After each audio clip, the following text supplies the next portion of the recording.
So what's going on, everybody? It's been a while since I made a video. Things have been slow, COVID, blah blah blah. So I got the Silverado in the garage. I got the bed off of it. We ran into some problems with the fuel pumps. These fuel pumps, they've been transplanted from my Trans Am into this truck, so I've done some modification to them. But I have finally, one of them has taken a dive and it's caused other issues within the system. It's back feeding through the dead pump.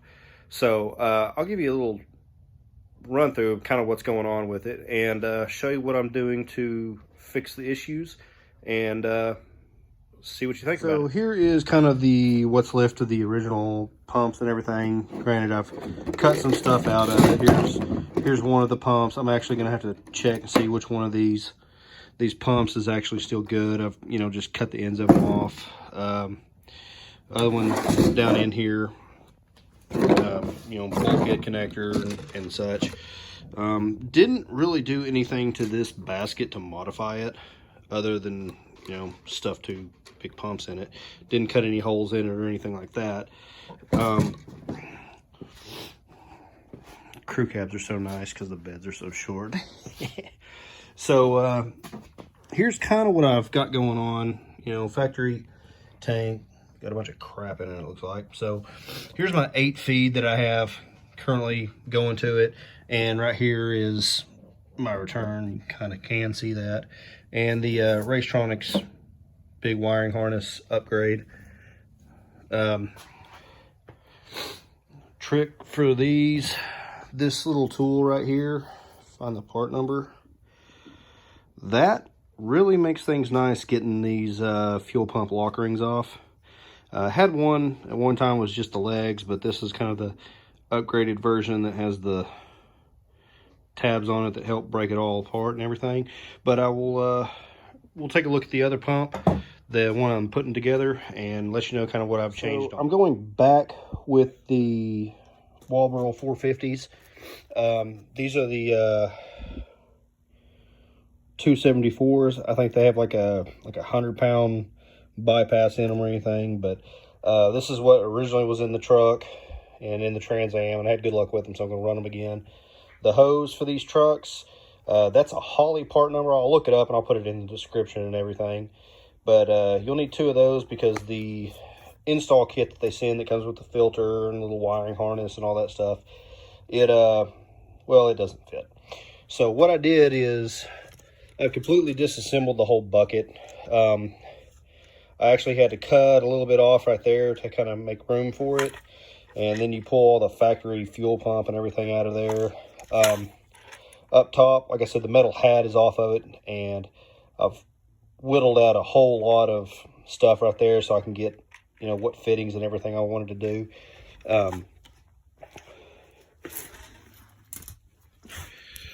This was the original Y that I had up in the other tank hat assembly. So what was going on is one of the pumps died. The other good pump was pushing back through the other pump, so I was leaning out up top. And this doesn't have any check valves. This is just a flow Y kind of deal, so nothing really helping you out or anything like that. So my new hat right here, probably still hot, I just got done welding on it. So right there was where your tank pressure sensor was going, and I just deleted that because I've actually got the wiring and stuff running a fuel pressure gauge. But drilled out 2 holes to fit the fittings. This is still your bulkhead pass-through. Another hole I drilled right there, that's for a ground wire. If you've done the dual wiring harnesses from Racetronics, you kind of know where it's going on. But yeah, that's just kind of that. But what I'm doing is installing check valves, one-way check valves on each line, actually outside of the tank. That way they're accessible if I need to fix something or remove something. And I have modified the bucket a little bit, put some holes and such in it to allow better fuel to go in there. And here are the fittings. Now, this is kind of a tricky fitting to find. I kind of had hell finding it, but it's a 6AN to a 3/8 barb fitting. So, you know, most of your typical fittings like this are going to be a 6 to like a 5/16. So anyway, you know, found these on eBay. I'll dig up where I picked them up at. I'll throw that in the description as well. The fuel pump module assembly and everything. Another eBay special for, you know, 40 bucks, because let's be real, I knew I was going to cut it all up, so why spend a lot of money on something that you're going to destroy? But when I get this all together, kind of show you how it's going to look, and then we'll go from there. This is pretty much your finished product. 2 individual 6AN fittings for each fuel pump. You know, both pumps right there, and they just feed up right there. This is the factory supply line that I kept in place to return back. The Racetronics wiring harness, see if I can get my phone in there. Right there is where your ground goes, and basically what I'm doing is just grounding the pumps through that.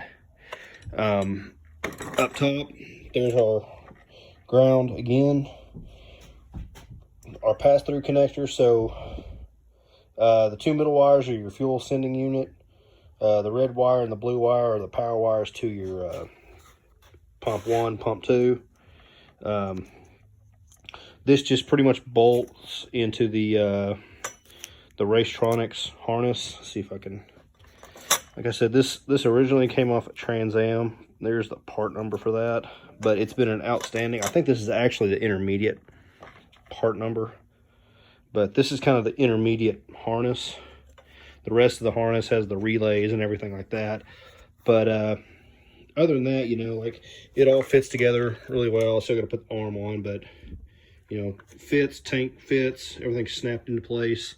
And it still has the bounciness that you need for when it locks down and whatnot. So hopefully this will take care of some of the low fuel pressure issues I was running into once I get the check valves and everything in place. Also, I'm kind of hoping that this will fix getting some weird readings on my flex fuel sensor. So since the tank's open, I'm going to draw a sample and see what that registers out at, because my flex fuel sensor was only showing like less than 30%. I know the place I get it at's a lot better, but I'm wondering if, since I had a feedback through that other pump, that it wasn't actually running through my sensor, which is on the return side. So we will get that addressed here in a little bit as well. I may end up having to put a whole new sensor on that, and I'll probably end up getting one of the new products that put it on the feed side. But the other thing is, since this was the factory feed, I'm turning it into a return. So they make the product that clamps onto this.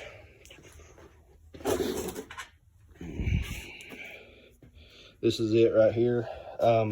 I don't like the quick connect style fittings, because I just feel like that plastic is going to get brittle and it's just going to give up on you.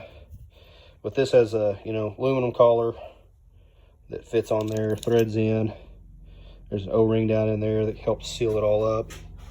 But just put it on like that. Drop the collar on the right way, preferably, and thread it into place, and that holds it and secures it. And haven't had any trouble with these on anything leaking. Just get your wrenches, cinch it down.